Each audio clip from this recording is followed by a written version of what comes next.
Hello everyone and welcome back to the channel. Today we are going to be ranking some playing card companies and some that you guys suggested. So let's get into it. Before we do begin, I would kindly ask if you guys would subscribe if you enjoy my content. I would really appreciate it. We're getting closer to 2,000 subscribers every single day, and I can't wait to hit that milestone with you all. As always, drop a like on this video if you do enjoy it. You can wait till the end to do that. Comment what you'd like me to do next, and this will be a series. Now, I'm thinking I'm going to break this series up into 3 or 4 parts. So this is part 1, and today we're going to be ranking 4 companies, and those companies are Orbit, Fontaine, Anyone, and Organic Playing Cards. So, let me explain to you what system we're going to rank them on. Okay, the system we're going to use is just going to be an A to D system, A being the best, D being the worst. And I think we'll actually throw an S tier in there for some future categories. Unfortunately, none of these companies to me deserve S tier, anything above A. This is just my personal opinion. Please don't take any of this personally or like I'm going at a card company in specific. I just personally feel this way based on what I've seen in the cards I've handled from said company. We're going to rate them on 3 things. We're going to rate them on their stock, we're going to rate them on their creativity, and they're going to rate them on how long they've been around, because you got to show some respect for companies that have been around for a hot minute. All right, so let's start with our first one.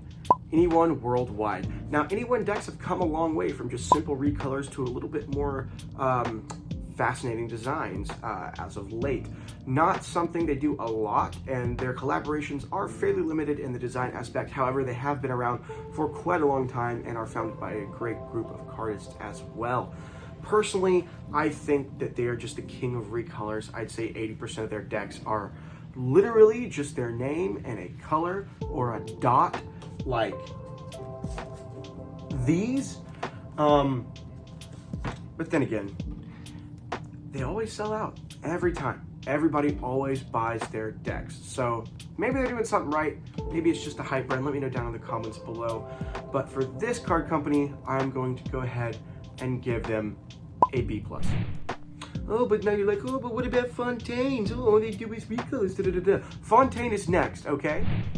So yes, as some of you know, Fontaine is pretty much the king of recoloring their decks and branding them as something else. And it's kind of unfortunate because I do like the brand, don't like the people that run the brand, but I do like their decks personally. I think they've handled great for cardistry. The stock they use is always good, USPCC, as well as Anyone, both pretty much always print on USPCC, with the exception of a few decks by Fontaine that are printed on, I don't remember what stock they're printed on, but they're printed by decks, which kind of sucks. Anyway, as I was saying before, Fontaine does do quite a few recolors, and I'll just grab a few. I don't have a ton of recolors, but these are some of my favorites. Wine Edition, Green Supreme Backs, and Watermelon. Now, besides those decks, they have also brought us quite a few great collaborations, which is why this is going to get bumped up a little bit higher. But let me show you some of my favorites. Some of my favorites include the Carrots collaboration they did. I love these so much. The Goodco V1s are supremely better to the Goodco V2s in design, handling, aspects, all of it. They're just better. And finally, the Rip and Dips V2. I don't have the V1s yet. I'm going to get the V1s soon. But the Rip and Dips V2 are an exceptional deck of cards, one of the best and most iconic collaborations Fontaine has ever done. And for that reason, and that reason only, this company is getting an A. Moving on now to what I think is just the cream of the crop as far as playing card companies go, and that is Orbit Playing Cards. These guys have been around forever. I don't remember exactly when their original deck was released on Kickstarter, but that thing is worth gold now, pretty much. I mean, I think the last one I sold for like $500, which is a lot. And Orbit V1 is expensive. And anyway, let's just talk about some of the things that they've done. Orbit has done some great collaborations. Actually, not a ton, but the ASAP Rock Orbits are pretty freaking sweet. And all of their decks are completely unique. They don't do recolors, they completely design all their playing cards, and that's something I really appreciate when a cardistry and magic company, but more towards cardistry, you know, puts that in mind and does that for the community. And I think that's just really cool. They put so much time into their decks. They don't release decks as frequently as Fontaine does, but in my opinion, I'd way rather have an Orbit over a Fontaine any day of the week. Oh, also, speaking of Orbits, you guys should probably be subscribed, just because, we may have Orbits on the channel later. And yeah, it's gonna be a banger unboxing. Make sure you got notifications turned on too, because you don't want to miss it. Anyway, all that being said, I'm gonna give this company an A+. Not gonna quite give it an S tier yet. There's only a few companies, in my opinion, that are 100% S tier. And the reason for that is because the stock on the V5 is just not that great. It's just bad. But other than that, A+.